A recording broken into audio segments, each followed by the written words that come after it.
ranking the best glitter dumplings unboxing. Part 5.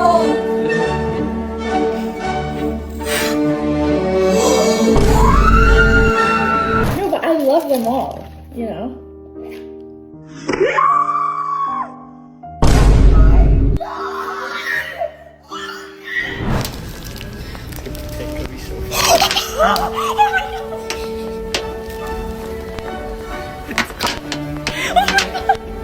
I bought 17 dumplings. I bought a whole box.